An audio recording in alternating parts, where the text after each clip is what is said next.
Hello, Internet.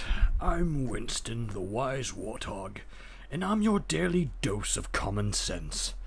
In this day and age of outrage and cancel culture, I'm here to educate you on the reality of humanity and planet Earth, while most sources of info and opinion will smother you with emotionally fueled misinformation and propaganda.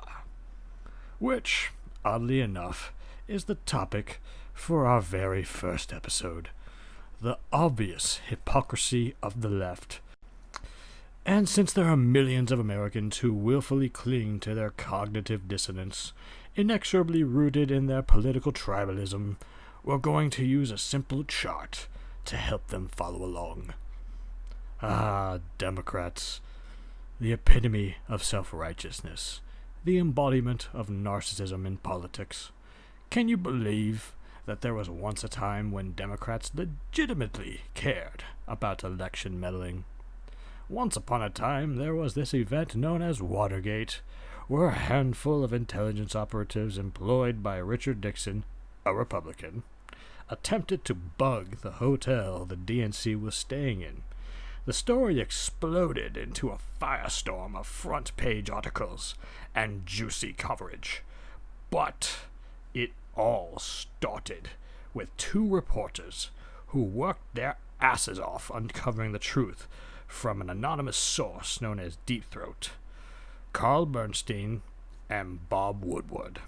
Now, anonymous sources are toted around by the New York Times and CNN in order to substantiate their political opinions.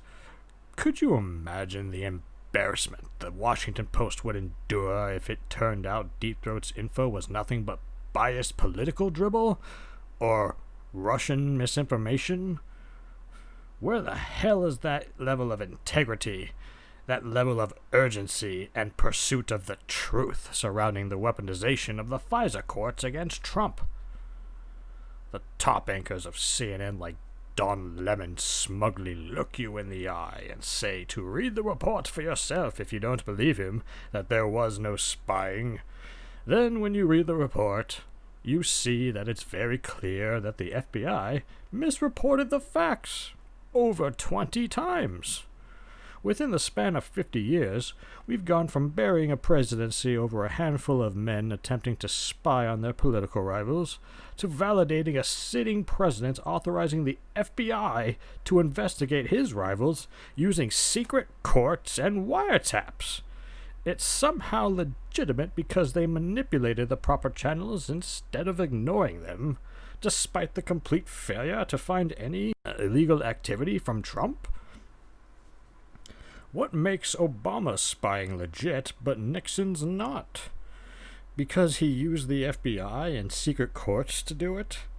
Maybe that plausible deniability would be proper if it wasn't true that the FBI misled the courts dozens of times and ended up finding nothing on Donald Trump. Notice how they try to say it was an investigation. Make no mistake, Nixon spied on the DNC. Oh, Nixon didn't get a warrant, you say? Yes, the FISA warrants.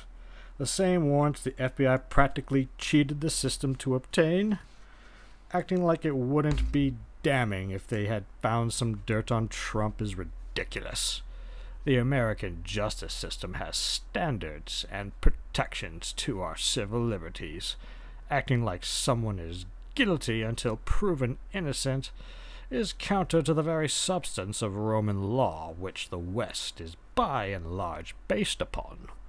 If you are okay with an abuse of power so long as it's pointed at your political enemies, you are a cancer to freedom and complacent in the corruption of your republic.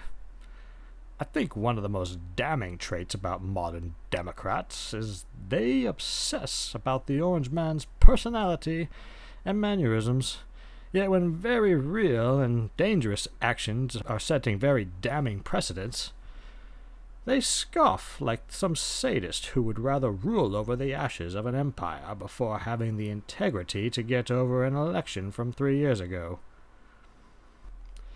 If I was as zealously against Trump as the Democrats have been for the past 3 years, I'd be extremely embarrassed at how little actual fruit has been reaped by my efforts. From Russian Collusion, to the Mueller Report, to the Covington Kids, to Kavanaugh, to the Ukraine, the Dems have picked hill after hill to die on. You think loss after loss and being manipulated by the boy who cried wolf 100 times, you'd stop showing up when he screams to assemble. Seriously, what do the Democrats have to show for their hyperpartisan and divisive efforts? They came up so short that they actually started making shit up. The president is a Russian operative. That sounds like the description of a bad Hollywood screenplay, but it is real. I have a favor I want from you, though. And I'm going to say this only 7 times, so you better listen good. I want you to make up dirt on my political opponent, understand lots of it. On this and on that, I'm going to put you in touch with people, and not just any people. I'm going to put you in touch with Attorney General of the United States, my Attorney General, Bill Barr. He's got the whole weight of the American law enforcement behind him. And I'm going to put you in touch with Rudy. You're going to love him, trust me. That first clip was seen and shared by millions before MSNBC edited out the first minute. Not only did they edit out the unsubstantiated claim, finding the original clip was difficult, as if they wanted to bury their own shitty reporting. I'd be surprised if the mainstream media has been pulling this trick over and over for years. They say Trump incites violence, and is a dangerous wielder of influence and political power, which is supremely ironic coming from the people who cheer for a restaurant owner refusing to serve Sarah Huckabee Sanders.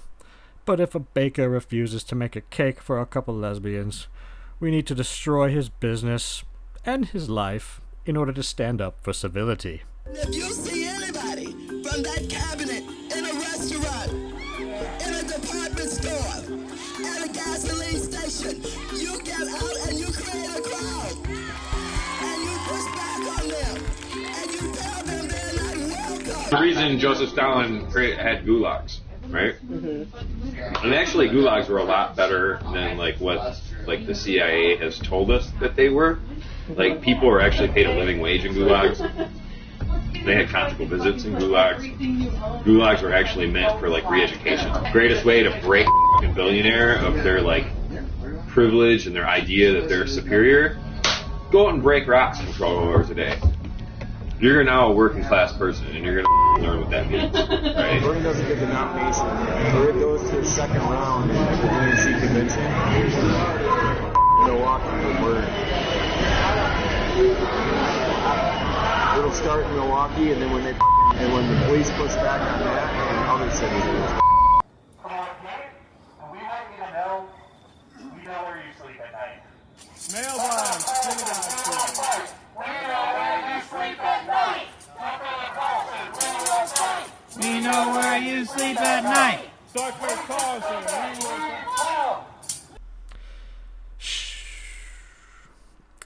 To think these folks actually believe they're the good guys, that they are the ethical ones. Because nothing says high class like harassment and violence, smug dehumanization of your political opponents, and blatant hubristic appraisal of their own influence over the U.S. culture as if they were the arbiters of civility and class. Truly, only people like Chuck Schumer and Jerry Nadler could openly display pride in not living by their own words, while even the Democrat voters who support these vermin would be embarrassed to face the conflict between their own past statements and current actions. The likes of Nadler have a sort of statute of limitations on their past statements that runs out of right after they're spoken. Forget what was said all those years ago about the severity and serious nature of impeachment, and how impeachment should never be one-sided. There must never be a narrowly voted impeachment or an impeachment substantially supported by one of our major political parties and largely opposed by the other. Such an impeachment would lack legitimacy, would produce divisiveness and bitterness in our politics for years to come, and will call into question the very legitimacy of our political institutions. Speaking of impeachment, isn't it ironic that the frontrunner for the Democrats has a video bragging about getting a Ukrainian prosecutor fired for using $1 billion as leverage?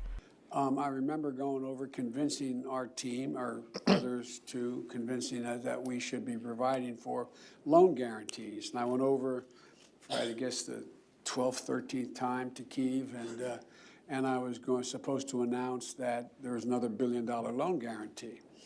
And I had gotten a commitment from Poroshenko and from Yatsenyuk that they would take action against the state prosecutor, and they didn't. So they said they were walking out to press conference. I said, no, I said, we're not going to give you the $1 billion. They said, you have no authority. You're not the president. The president said. I said, call him. I said, I'm telling you, you're not getting the $1 billion. I said, you're not getting the $1 billion. I'm going to be leaving here. And I think it was, 6 hours? I said, I'm leaving in 6 hours. If the prosecutor's not fired, you're not getting the money. Well, son of a bitch. Got fired. And they put in place someone who was solid. The same people who want to brush this under the rug are the same people attempting to use an electron microscope on Trump's every action in order to impeach him. GOP senators were warned, vote against your president, vote against the president, and your head will be on a pike. Now, I don't know if that's true. If you can't see obvious hypocrisy, then you're pretty oblivious. But not to worry. That's why we have our trusty chart.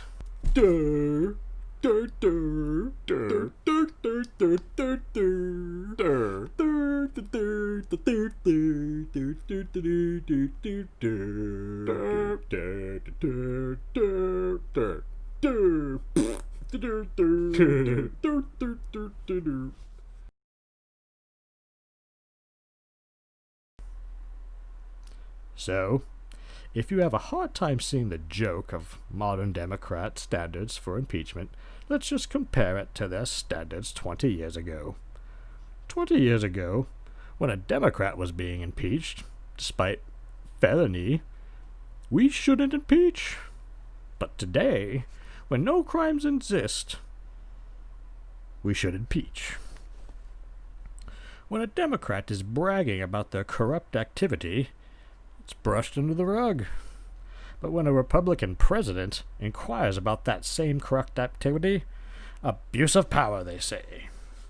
It's hard to decide who's a slimier shit, the media or the Democrats they prop up.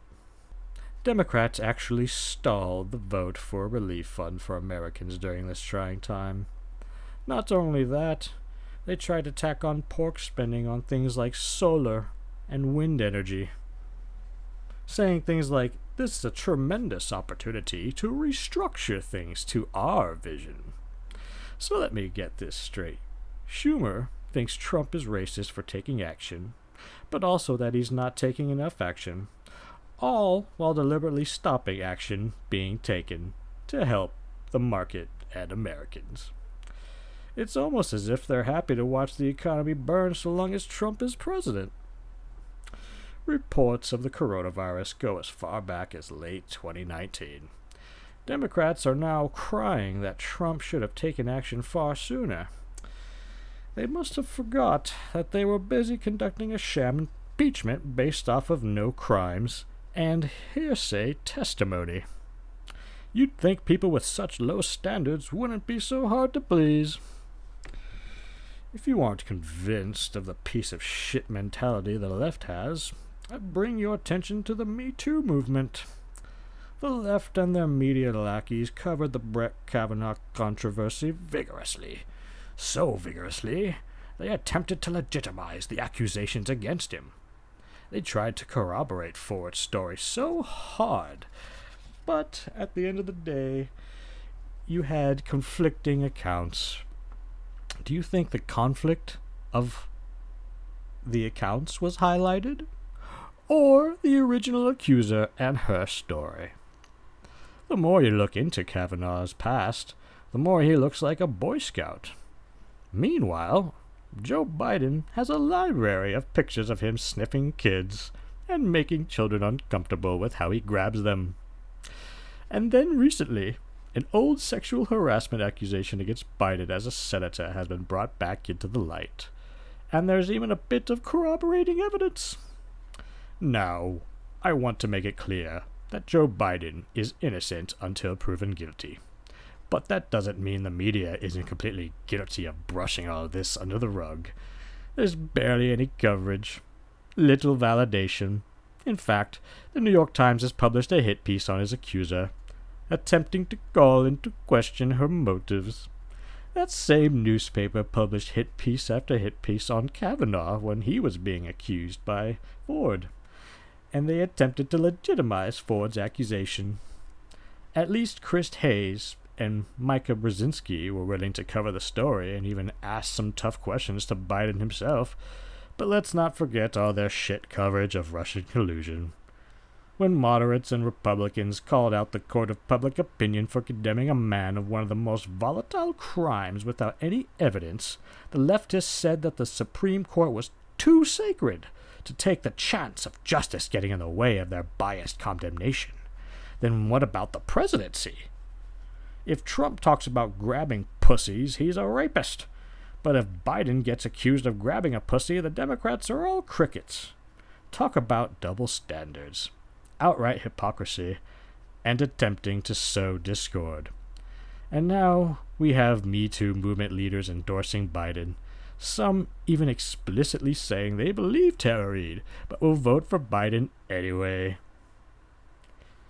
These things have lied to your face time after time, year after year, with impunity. That has previously been inexplicable is now explicable. And that's the worst case scenario. And deep breath, it means we're going to have to come to terms with this as a country. And we're going to have to come to terms with what we need to do next as a country to fix this. And in order to do that, the blinders have to come off. We have to be real. At what point do we hold these nut jobs accountable for their blatant disregard for reality and peddling of misinformation and propaganda? Who the hell are they beholden to if the content they push is nothing of substance and completely bereft of integrity? It's becoming increasingly obvious that these freaks are reading from the same script. Hi, I'm Fox San Antonio's Jessica Headley. And I'm Ryan Wolf. Our greatest responsibility is to serve our Treasure Valley communities, the El Paso, Las Cruces communities, Eastern Iowa communities, Mid-Michigan communities. We are extremely proud of the quality, balanced journalism that CBS 4 News produces. But we are concerned about the trouble and trend of irresponsible, one-sided news stories plaguing our country. Plaguing our country. The sharing of biased and false news has become all too common on social media. More alarming, some media outlets publish these same fake stories without checking facts first. The sharing of biased and false news has become all too common on social media. More alarming, some media outlets publish these same fake stories without checking facts first. Unfortunately, some members of the media use their platforms to push their own personal bias and agenda to control exactly what people think. And this is extremely dangerous to our democracy. This is extremely dangerous to our democracy. This is extremely dangerous to our democracy. This is extremely dangerous to our democracy. This is extremely dangerous to our democracy. This is extremely dangerous to our democracy. This is extremely dangerous to our democracy. This is extremely dangerous to our democracy. This is extremely dangerous to our democracy. This is extremely dangerous to our democracy. This is extremely dangerous to our democracy. This is extremely dangerous to our democracy. This is extremely dangerous to our democracy. This is extremely dangerous to our democracy. This is extremely dangerous to our democracy. This is extremely dangerous to our democracy. So who's writing the script? We'll explore that rabbit hole in another episode. I'm Winston, and thank you for watching The Wise Warthog.